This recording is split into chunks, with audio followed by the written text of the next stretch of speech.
Hello everyone, welcome to my YouTube channel. आज की इस वीडियो में आपके लिए लेकर आई हूँ पॉलिटी का एक इम्पॉर्टेंट टॉपिक जो कि निर्वाचन आयोग है ना। निर्वाचन आयोग से आगामी एग्ज़ाम्स में, आगामी परीक्षाओं में क्वेश्चंस बन सकते हैं। तो यहाँ पर बात करते हैं निर्वाचन आयोग अर्थात चुनाव आयोग, और इसी को इलेक्शन कमीशंस भी बोला जाता है। तो देखिएगा, हम बात करेंगे कि संविधान में इसका उल्लेख कहाँ पर है। संविधान जो कि हमारा, जिसे हम डॉक्यूमेंट भी कहते हैं, जिसके अकॉर्डिंग सारी रूल्स रेगुलेशंस इंडिया के अंदर चलती हैं। तो संविधान के भाग 15 है ना, पार्ट 15 भाग 15 आर्टिकल 324 टू 329, अनुच्छेद 324 से लेकर 329 तक निर्वाचन आयोग से संबंधित या निर्वाचन से संबंधित प्रावधान यहाँ पर किए गए हैं। ठीक है, तो देखिएगा, हम बात कर लेते हैं क्वेश्चन नंबर फर्स्ट की। तारकुंडे समिति तथा गोस्वामी समिति का संबंध किससे है? इन्हीं की सिफारिश पर जो है इसका गठन किया गया था। एक तरीके से इसमें क्या क्या चीज़ें होनी चाहिए, इन चीज़ों को किया गया था। तो यहाँ पर आपका जो सही आंसर होगा वो क्या हो जाएगा? ऑप्शन ए, चुनाव व्यवस्था में आमूल सुधार से। चुनाव व्यवस्था में क्या चीज़ें हमें सुधार करनी है, इससे संबंधित जो आपके आयोग हैं या समिति हम बात करते हैं, समिति कौन सी है? आपकी तारकुंडे समिति और गोस्वामी समिति इसी से संबंधित है। अब बात कर लेते हैं नेक्स्ट क्वेश्चन की। क्वेश्चन नंबर 2 है, संसद द्वारा सितंबर 1999 ईस्वी में निर्मित कानून के अनुसार एक नागरिक के वयस्क होने की कानूनी आयु क्या है? हम जो है कब वयस्क हो जाते हैं, हमारी जो कानूनी या वैधानिक जो आयु है वो क्या है? 18 वर्ष। आपको पता ही होगा 18 वर्ष की उम्र में आप क्या देने लगते हैं? पहले आप वोट देते हैं। ठीक है ना। नेक्स्ट है, प्रत्यक्ष निर्वाचन किसे कहते हैं? प्रत्यक्ष निर्वाचन किसे कहते हैं? एक होता है अप्रत्यक्ष, ठीक है ना, और दूसरा होता है प्रत्यक्ष।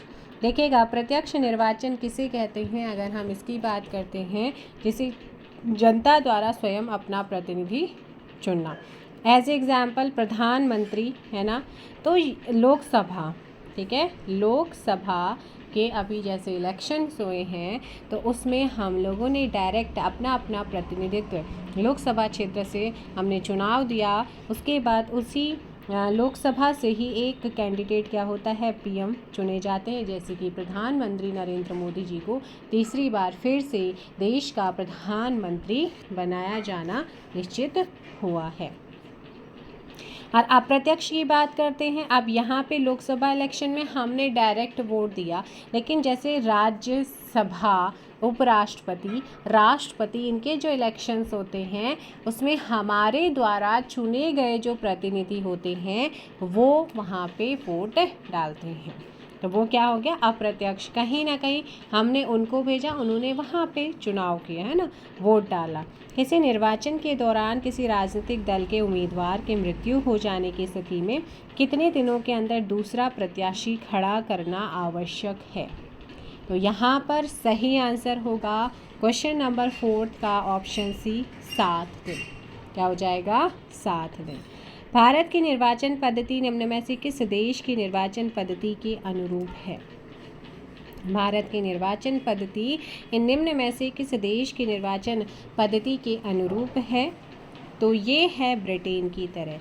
कैसी है? ब्रिटेन की तरह यहाँ पर है, इसका आपने ध्यान रखना है। नेक्स्ट क्वेश्चन यहाँ पर है, निर्वाचन आयोग, सर्वोच्च न्यायालय, संघ लोक सेवा आयोग, नियंत्रक एवं महालेखा परीक्षक का कार्यकाल जैसी संस्थाओं में कौन सा एक लक्षण समान है? तो यहाँ पर अगर समानता की हम बात करते हैं, चाहे आपका निर्वाचन आयोग हो, सुप्रीम कोर्ट हो, ये संघ लोक सेवा आयोग हो, नियंत्रक एवं महालेखा परीक्षक का कार्यालय हो, तो ये आपका एक संवैधानिक संस्था है। कैसी संस्था है? यह एक संवैधानिक संस्था है। अब बात करते हैं भारत के प्रथम मुख्य चुनाव आयुक्त कौन थे? तो देखिएगा, भारत के प्रथम, वैसे अगर मैं आयोग की बात करूं तो हमारा जो इलेक्शन कमीशन है इसका गठन हुआ था 25 जनवरी 1950 को। ठीक है, और 25 जनवरी 1950 को हमारे चुनाव आयोग का गठन होता है और इसके जो पहले मुख्य चुनाव आयुक्त बनते हैं वो बनते हैं मिस्टर सुकुमार सेन जी बनते हैं। ठीक है, यहाँ पर ये ध्यान रखना है। और हमारा आर्टिकल 324 अनुच्छेद 324 कहता है एक निर्वाचन आयोग की व्यवस्था की जाएगी और उसी के तहत इसका गठन होगा। और यह कैसा है, एक स्थायी स्वतंत्र निकाय होता है। क्वेश्चन आता है कि ये कैसा निकाय है, स्थायी और स्वतंत्र निकाय है, संवैधानिक निकाय है। यह आयोग संसद, राज्य विधानमंडल, राष्ट्रपति, उपराष्ट्रपति के पदों के निर्वाचन के लिए निर्वाचन नामावली तैयार कराने, निर्वाचकों के संचालन का अधीक्षण, निर्देशन और नियंत्रण के लिए क्या होता है, जिम्मेदार होता है। अब देखिएगा निर्वाचन आयोग के हमारे कहाँ पे प्रावधान किया गया, आर्टिकल 324। एक है 324 क्लॉज 2। ठीक है, आर्टिकल अनुच्छेद 324 क्लॉज 2, निर्वाचन आयोग मुख्य निर्वाचन आयुक्त और अन्य निर्वाचन आयुक्तों से मिलकर बना होता है। तो अगर हम बात करें वर्तमान में हमारे मुख्य चुनाव आयुक्त कौन हैं, क्वेश्चन पूछा जा सकता है, तो ये हैं राजीव कुमार जी। कौन है, राजीव। ठीक है, राजीव कुमार जी हमारे 25वें क्या हैं, 25वें इलेक्शन कमिश्नर हैं। अब बात करते हैं अन्य चुनाव आयुक्तों की। तो अन्य चुनाव आयुक्त में एक तो मिस्टर ज्ञानेश कुमार जी हैं, दूसरे सुखवीर संधू जी हैं। आपने जो है वीडियो अगर देखा होगा लोकसभा इलेक्शन वाला, तो वहाँ पे मैंने उनका फ़ोटोज़ आई थिंक तो मैं दिखा रखा है। ठीक है, तो इन चीज़ों का आपने ध्यान रखना है। और इन देखिएगा ये जो आपका चाहे मुख्य चुनाव आयुक्त हो या अन्य निर्वाचन आयुक्त हो, इनकी नियुक्ति कौन करता है, इनकी नियुक्ति राष्ट्रपति के द्वारा की जाती है। और अगर इनको अपना त्याग पत्र देना होता है तो वो भी पत्र लिख करके ये राष्ट्रपति को अपना त्याग पत्र दे सकते हैं। निर्वाचन आयोग का प्रमुख कौन होता है, निर्वाचन आयोग का अगर प्रमुख की बात करते हैं, अभी बताया है मुख्य निर्वाचन आयुक्त 25 कौन है, श्री राजीव कुमार, मिस्टर राजीव कुमार जी हैं। अगला क्वेश्चन है मुख्य निर्वाचन आयुक्त की नियुक्ति तथा उसको पदच्युत यानी कि पद से हटाने का अधिकार निम्नलिखित में से किसको है। तो इनको जो हटाने का अधिकार है, मैंने कहा नियुक्ति कौन दिला रहा है, राष्ट्रपति। हटाने का अधिकार भी किसको है, तो हटाने का अधिकार भी राष्ट्रपति को है। अब कुछ इम्पॉर्टेंट चीज़ें मैं यहाँ पे बता दूँ। जैसे मैंने कहा मुख्य निर्वाचित और अन्य निर्वाचन आयुक्तों की नियुक्ति कौन करते हैं, राष्ट्रपति। 16 अक्टूबर 1989 तक सर्वप्रथम निर्वाचन आयुक्त ही होता था। ठीक है ना, इसमें अन्य नहीं होते थे, सर्वप्रथम निर्वाचन आयुक्त ही होता था। 16 अक्टूबर 1989 को सर्वप्रथम निर्वाचन आयोग में 2 अतिरिक्त निर्वाचन आयुक्तों की नियुक्ति की गई थी। फिर 1 जनवरी 1990 तक ये पद पर ही थे। फिर 1 अक्टूबर 1993 को फिर से 2 अतिरिक्त निर्वाचन आयुक्तों की नियुक्ति की गई। तब से ये आयोग 3 सदस्यीय है। ये कैसा है, 3 सदस्यीय है। ठीक है, राष्ट्रपति निर्वाचन आयोग की सलाह पर प्रादेशिक जो प्रदेशों में आयुक्त होते हैं उनकी नियुक्ति करते हैं। वर्तमान में निर्वाचन आयोग में 3 निर्वाचन है, 1 मुख्य और 2 अन्य। इनके पास भी क्या होती हैं, जो निर्वाचन आयुक्त होते हैं इनके पास समान शक्तियां होती हैं। उनके वेतन भत्ते और दूसरे जो अनुलाभ होते हैं वो भी समान होते हैं। किसके समान होते हैं, जो कि सर्वोच्च न्यायालय के न्यायाधीश के समतुल्य। और इनका जो कार्यकाल होता है 6 वर्ष या 65 वर्ष, 6 ईयर और 65 ईयर्स, जो भी पहले हो जाए। मान लीजिएगा अगर आपका कार्यकाल 6 वर्ष का है और बट इस 6 वर्ष से पहले आपकी आयु 65 वर्ष हो जाती है तो आप रिटायर्ड हो जाते। और यह ऐसा ही सेम आपका जज का भी होता है। फिर हम बात करते हैं, एक आर्टिकल आता है 324(5). 2 के तहत आपने देखा कि इसमें कौन कौन होते हैं, है ना। और 24 क्या कहता है, वो एक निर्वाचन आयोग की व्यवस्था की बात करता है ना। तो यहाँ पर 324 क्लॉज 5 की बात करते हैं। तो मुख्य निर्वाचन आयुक्त को उसके पद से उसी रीति और उन्हीं आधारों पर हटाया जाएगा जिससे सर्वोच्च न्यायालय के न्यायाधीश को हटाया जाता है। किसी अन्य निर्वाचन आयुक्त या प्रादेशिक आयुक्त को मुख्य निर्वाचन आयुक्त की सिफारिश पर उसके पद से हटाया जा सकता है। चुनाव की अधिसूचना लोकसभा और राज्यसभा के लिए राष्ट्रपति, विधानसभा एवं विधान परिषद के लिए परिषद से संबंधित राज्यपाल जारी करता है। यह आपने ध्यान रखना है। फिर हम बात करते हैं कि नेक्स्ट क्वेश्चन क्या है, यह आपको पता होना चाहिए। ऑप्शन सी, 1952 का वर्ष भारतीय इतिहास में क्यों महत्वपूर्ण है? जल्दी से बताइएगा। तो यहाँ पर महत्वपूर्ण क्यों है? तो यहाँ ध्यान रखना है, लोकसभा का प्रथम आम निर्वाचन हुआ था 1952 में। ठीक है, 1952 में इसमें परिसीमन भी हुआ है। ठीक है, अब तक 4 बार परिसीमन हुआ है, 1952, 63, 73 और 2003 परिसीमन आयोग का गठन किया गया था। तो ये याद रखना है। नेक्स्ट है, यानी कि हम सीधे सीधे बात करते हैं, लोकसभा का प्रथम आम निर्वाचन हुआ था, यानी कि हमारी लोकसभा का पहला आम चुनाव हुआ था। भारत में मतदान की आयु सीमा को 21 वर्ष से घटाकर 18 वर्ष कब किया गया था? तो जल्दी से कमेंट कीजिएगा क्वेश्चन नंबर 11 का। तो यहाँ पर अगर मैं बात करूँ कि ये कौन सा कब किया गया था, तो हमारे कॉन्स्टिट्यूशन में एक अमेंडमेंट हुआ था, है ना। अमेंडमेंट प्रोसीजर किसमें? आर्टिकल 368 में अमेंडमेंट प्रोसीजर है। ठीक है, लेकिन इसके ही थ्रू हमने 61वें संविधान संशोधन 1989 में पहले वोट डालने का जो अधिकार होता था वो 21 वर्ष से था, लेकिन अभी जो है 61वें संविधान संशोधन अधिनियम 1989 के थ्रू 21 से घटाकर 18 कर दी, यानी कि 18 वर्ष में आप वयस्क हो जाते हैं और क्या कर सकते हैं? अपना वोट, कीमती वोट दे सकते हैं। आइएगा, अब यहाँ पर बात कर ले हैं।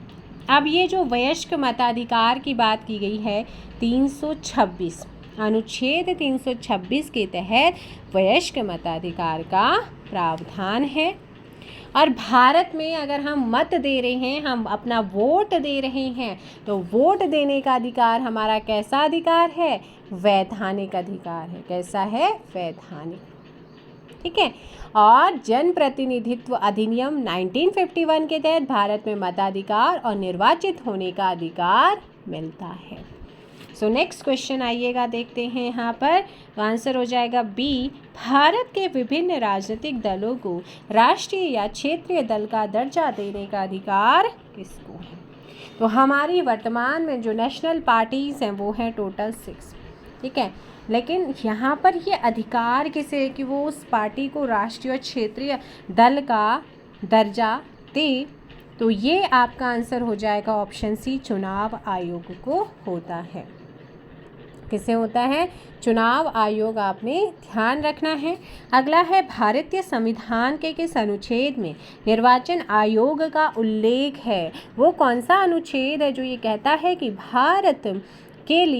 भारत में चुनाव के लिए एक निर्वाचन आयोग की व्यवस्था की जाएगी? तो ये है हमारा 324।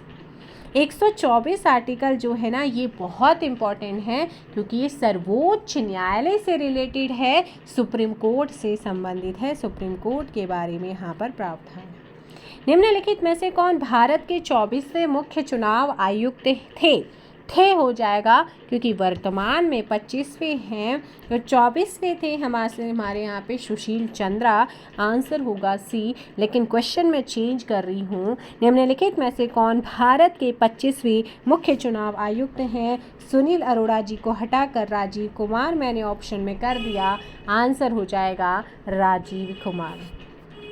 और अन्य दो कौन हैं? ज्ञानेश जी और दूसरे आपके क्या नाम है उनका? संधू, है ना। तो सुखबीर संधू, ज्ञानेश कुमार और सुखबीर संधू। अगला क्वेश्चन, मुख्य चुनाव आयुक्त को पद से किस प्रकार हटाया जा सकता है? तो अभी थोड़ी देर पहले मैंने इतना बोला है, अब फटाफट आंसर दीजिएगा। हम किस तरीके से उन्हें हटा सकते हैं? जिन आधारों पर सर्वोच्च न्यायालय के न्यायाधीशों को पद से हटाया जाता है। निम्नलिखित में से कौन सा कार्य निर्वाचन आयोग का नहीं है? वो कौन सा कार्य है जो निर्वाचन आयोग का नहीं है? नहीं है आप तभी टिक कर पाओगे जब आपको ये पता है कि उसके कार्य क्या क्या हैं। तो देखो, राष्ट्रपति और उपराष्ट्रपति के लिए चुनाव कराना भी है, संसद और राज्य विधानमंडलों के चुनाव कराना भी है, और साथ ही साथ निर्वाचन सूचियां तैयार कराने के कार्य का निरीक्षण, निर्देशन और नियंत्रण करना भी है। कौन सा नहीं है? किसी राज्य में स्वतंत्र निष्पक्ष चुनाव के लिए अनुकूल दशा न होने पर राष्ट्रपति शासन लगाए जाने की संस्तुति है। अरे राष्ट्रपति शासन तो जो प्रेसिडेंट रूल लगता है वो लगता है आर्टिकल 356 के अकॉर्डिंग प्रेसिडेंट के द्वारा लगाया जाता है। हमारे यहाँ पे 3 इमरजेंसी आपातकाल लगते हैं 352 के अकॉर्डिंग। आंतरिक और बाह्य आक्रमण की स्थिति में आपका राष्ट्रीय नेशनल इमरजेंसी है ना, राष्ट्रीय आपातकाल लगता है। और प्रेसिडेंट रूल अगर शासन सही से नहीं चल रहा तो राज्यपाल की सिफारिश पर प्रेसिडेंट 356 के थ्रू क्या लगाते हैं? राष्ट्रपति शासन लगा देते हैं। और वहीं बात करते हैं थर्ड, वो है आपकी फाइनेंशियल इमरजेंसी यानी कि वित्तीय आपातकाल, वो लगता है आपका 360 के थ्रू। और ये तीनों ही पावर किसके पास है? प्रेसिडेंट के पास है। अगला है, निर्वाचन आयोग ने सर्वप्रथम किस वर्ष राजनीतिक दलों के लिए आचार संहिता लागू की थी? निर्वाचन आयोग ने सर्वप्रथम किस वर्ष राजनीतिक दलों के लिए आचार संहिता को लागू किया था? फटाफट कमेंट कीजिएगा। और वीडियो अगर आपको पसंद आता है तो वीडियो को लाइक और शेयर करना ना भूलें। कोशिश करूँगी कि आप लोगों को ज़्यादा से ज़्यादा चीज़ें यहाँ पे प्रोवाइड मैं करा सकूँ। ठीक है, तो यहाँ पर आपका जो सही आंसर होगा क्वेश्चन नंबर आपका कौन सा है? 17। सो 17 का करेक्ट आंसर होगा बी 1971। नेक्स्ट क्वेश्चन है, चुनाव में मतदाता की उंगली पर लगाई जाने वाली स्याही में कौन सा रसायन होता है? और इस बार उत्तराखंड एसआई में साइंस का वेटेज भी है, तो हो सकता है कि पूछ ले और इलेक्शंस भी हुए हैं। तो इन चीज़ों का आप लोगों ने ध्यान रखना है। और इसका जो सही आंसर होगा वो क्या हो जाएगा? Option A silver nitrate. जो हमारे उंगली में स्याही लगती है उसमें कौन सा रसायन होता है, केमिकल होता है? सिल्वर नाइट्रेट होता है। 18 का ऑप्शन है। नेक्स्ट क्वेश्चन है, जन प्रतिनिधित्व अधिनियम 1950 एंड 51 निम्नलिखित में से किससे संबंधित है? ठीक है, तो आपने कंफ्यूज नहीं होना। जन प्रतिनिधित्व अधिनियम 1950 से कहीं पे 51 लिखा आता है तो ये किससे संबंधित है? मतदाताधिकार और निर्वाचित, मैंने अभी थोड़ी देर पहले आपको बताया था। और क्या क्या चीज़ें इसमें आ सकती हैं? मतदाता अधिकार और निर्वाचित। अधिकार में मतदाता सूची के निर्माण से संबंधित है फर्स्ट। सेकंड यहाँ पे बात करूँगी संसद तथा राज्य के विधानसभा में सीटों के आवंटन से भी है, और निर्वाचन क्षेत्रों के पुनः निर्धारण से है। तो ऐसे में आंसर सी राजनीतिक दलों के पंजीकरण से संबंधित नहीं।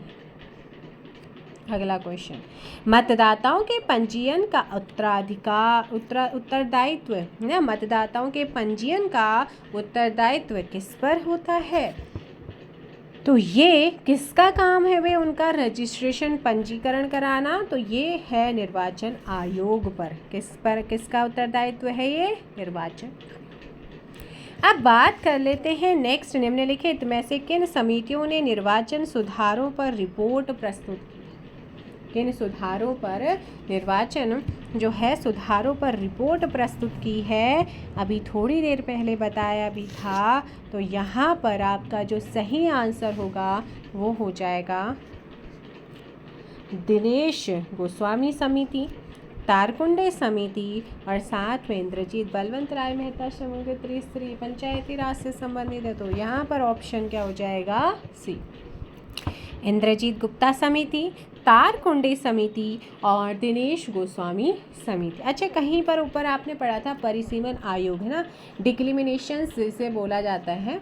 तो डिक्लिमिनेशंस या परिसीमन आयोग ये जो होता है हर 10 साल में जनगणना के आधार पर बाउंड्रीज ऑफ कॉन्स्टिट्यूंसीज, है ना, लोकसभा मतलब कि एरिया और सीटों की संख्या का निर्धारण ये आयोग करता है। हर 10 साल में जनगणना के आधार पर बाउंड्रीज ऑफ कॉन्स्टिट्यूंसीज यानी कि जो लोकसभा क्षेत्र होते हैं उनकी बाउंड्रीज क्या होगी और उनकी सीटों की संख्या क्या होगी उसके आधार पर ये निर्धारण करता है। ठीक है, इस चीज़ का आपने ध्यान रखना है। जैसे कि अभी मैं एज एग्जाम्पल ऐसे समझिए, आपको पता है कि हमारे यहाँ पर टोटल 543 सीटों पर क्या हुए हैं, इलेक्शंस हुए। अब मैक्सिमम हमारे यहाँ पर कितनी है, 550 सीट है। तो 550 में से आप माइनस करेंगे तो यहाँ पर क्या हो जाएगा, यहाँ पे बचेगा 7। अब ये 7 सीटें कहाँ गई, तो यहाँ पर असमानताएं देखी गई हैं। क्योंकि ऐसे समझिए, जो ये परिसीमन आयोग ने यहाँ पर इसे क्षेत्र डिक्लेयर क्यों नहीं किया, लोकसभा क्षेत्र इसलिए डिक्लेयर नहीं किया। सपोज़ कीजिएगा कि सीटों में असमानता है, किसके आधार पर, जनगणना के आधार पर सीटों में असमानता। अब मान लीजिए यहाँ पर 27.5 सीटों पर सीटें हैं। तो ये आप देखो, सीटों में जो आयोग देगा या तो वो 28 सीट देगा या वो 27 सीट देगा। तो ऐसे में असमानता होगी या नहीं होगी, होगी। कम देंगे तब भी असमानता होगी और ज़्यादा देंगे तब भी। तो हर इसीलिए बोला जाता है। तो ये जो 7 सीटों पर इलेक्शंस नहीं हुए ना, तो यहाँ पर कहीं ना कहीं असमानताएं थी। ठीक है, तो मतलब पॉइंट में आ रहा है, तो इसलिए आयोग ने फिर वहाँ पे उसे डिक्लेयर नहीं किया है। तो इस चीज़ का ध्यान रखना। और ये काम किसका होता है, परिसीमन आयोग बनता है। हर 10 साल में वही जनगणना के आधार पर बाउंड्रीज जो होंगी कॉन्स्टिट्यूंसीज़ के, उनको और उन सीटों की संख्या को निर्धारित करता है।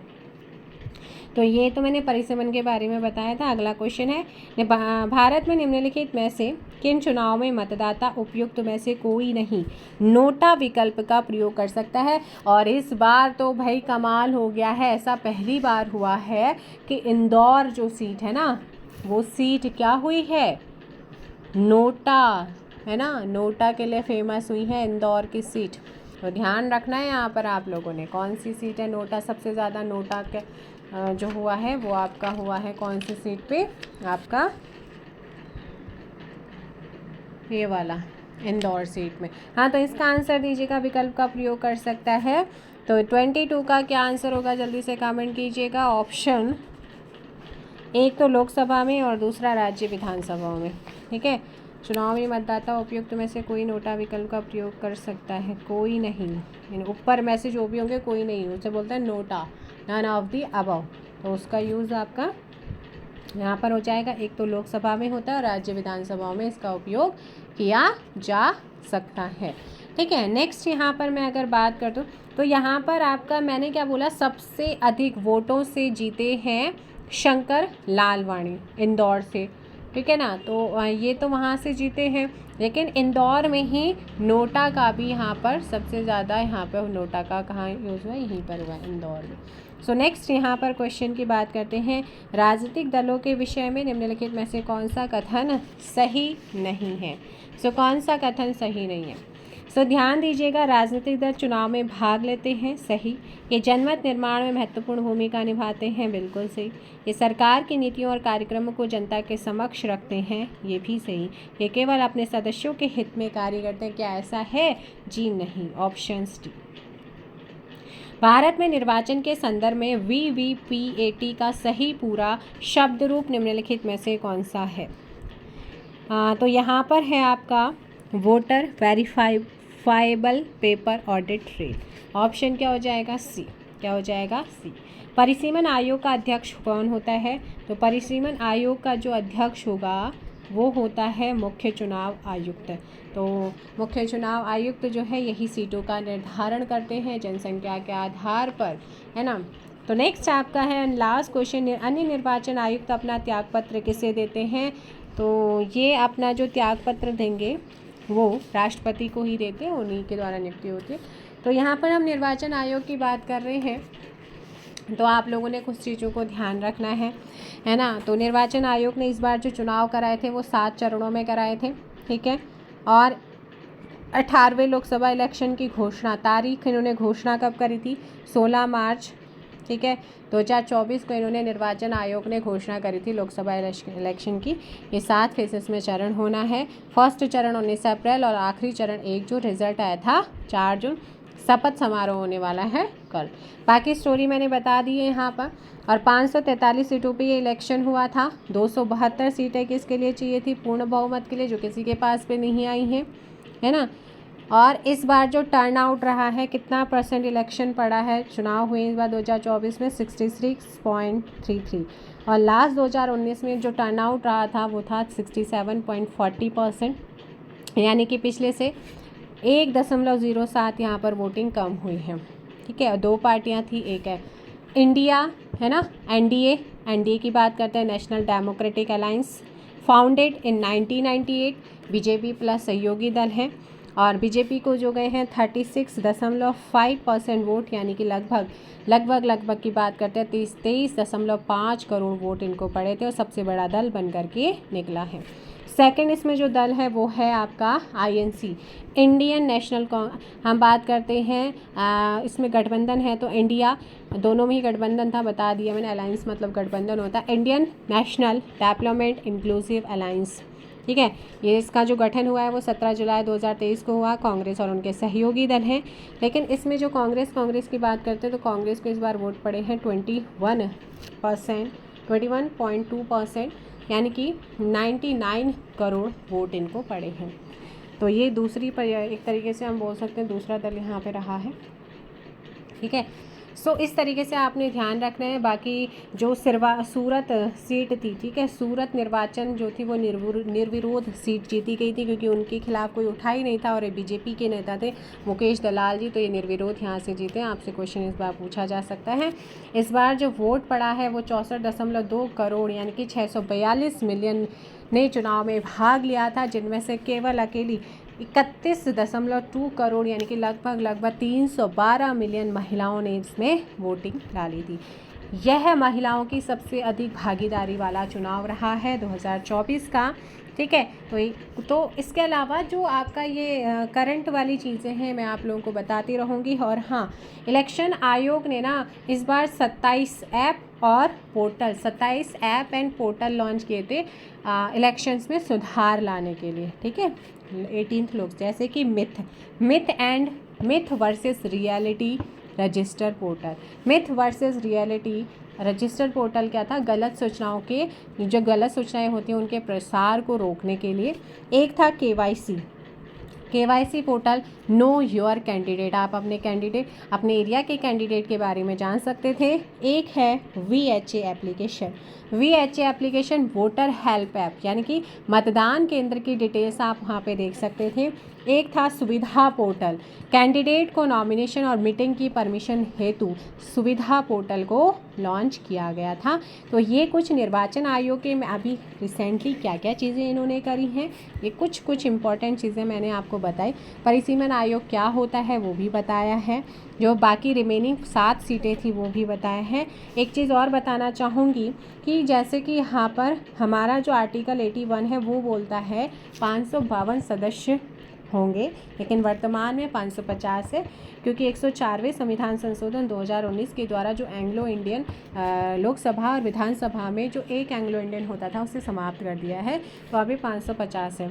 अब इन 550 में से, वैसे हम पिछला रिकॉर्ड देखें 552 में से 530 जाति थी राज्यों से चुने जाते थे, और यूनियन टेरिटरी से 22 एंग्लो इंडियन होते थे, जो अभी समाप्त हो चुके हैं, है ना।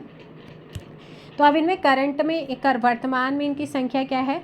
तो 524 सीटें हमारी रही हैं राज्यों से लोकसभा की, और 19 सीटें रही हैं यूनियन टेरिटरी से, टोटल हो गई हैं ये 543। तो ये रहा है करंट लोकसभा इलेक्शन का आपका कुछ चीज़ें।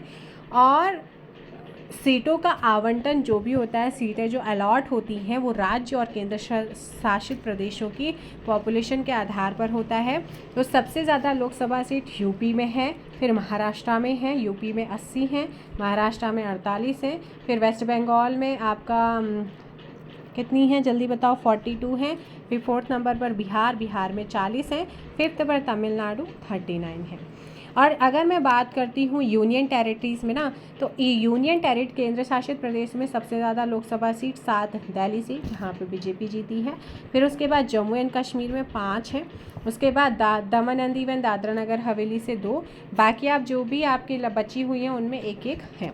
उसके अलावा जो हमारे अरुणाचल प्रदेश 7 सिस्टर 1 ब्रदर की हम बात करते हैं, तो वहाँ पर सबसे ज़्यादा उनमें 7 सिस्टर में देखो, सिक्किम में तो 1 ही सीट है। अब बची 7 सिस्टर अरुणाचल, असम, मेघालय, मणिपुर, मिजोरम, त्रिपुरा और नागालैंड। तो अरुणाचल प्रदेश में 2 सीटें हैं और सबसे ज़्यादा असम में 14 सीटें हैं, मेघालय में 2 सीटें हैं, मणिपुर में 2 सीटें हैं, मिजोरम में 1 है, त्रिपुरा में 2 है और नागालैंड में 1 है। तो ये कुछ यहाँ पर चीज़ें रही हैं। एक आर्टिकल आता है आर्टिकल 330, ठीक है। आर्टिकल 330 लोकसभा में सीटों के जैसे लोकसभा में एससी और एसटी की सीटों से रिलेटेड है। Schedule caste and schedule tribe की सीटों से रिजर्वेशन वहाँ पे मिला हुआ है लोकसभा में। तो एसटी यानी कि एससी शेड्यूल कास्ट की जो सीटें हैं लोकसभा के लिए वो है 84 और एसटी शेड्यूल ट्राइब की हैं 47 सीटें आरक्षित हैं लोकसभा में। तो आर्टिकल 330 के अकॉर्डिंग बाकी चीज़ें हम पढ़ेंगे करंट अफेयर की क्लास में, जैसे ही कल आपके अनाउंस हो जाते हैं कुछ मिनिस्ट्री वगैरह, तो उसके वीडियो के साथ ही पूरा आपका लोकसभा का विवरण आपको दिया जाएगा। आज की क्लास में फ़िलहाल इतना ही, मिलेंगे नेक्स्ट वीडियो के साथ। Thank you so much. अगर वीडियो पसंद आया तो एक बार जल्दी से वीडियो को शेयर ज़रूर कीजिएगा। उम्मीद करूँगी जितना कुछ भी बताऊँ आपको एक्स्ट्रा चीज़ों के साथ बताऊँ और एग्ज़ाम में वो आप लोगों के लिए हेल्पफुल हो। और उत्तराखंड देखने के लिए BS नेगी वाली प्लेलिस्ट आप देख सकते हो, उसमें बहुत अच्छे से मैंने चीज़ों को कवर किया है। कहीं पर भी अगर आपको लगता है कि 1 पॉइंट या 2 पॉइंट कुछ चीज़ें छूट गई हैं या आपको कुछ मुझसे डाउट रहता है तो आप कमेंट करके बता सकते हैं, लेकिन डाउट वैलिड होना चाहिए, ये भी आप ध्यान रखिएगा, है ना। कुछ चीज़ों को आपने भी नहीं क्रॉस करना चाहिए और ना ही हमें करना चाहिए, तो इन चीज़ों का आप ध्यान रखें। चलिएगा, थैंक यू सो मच।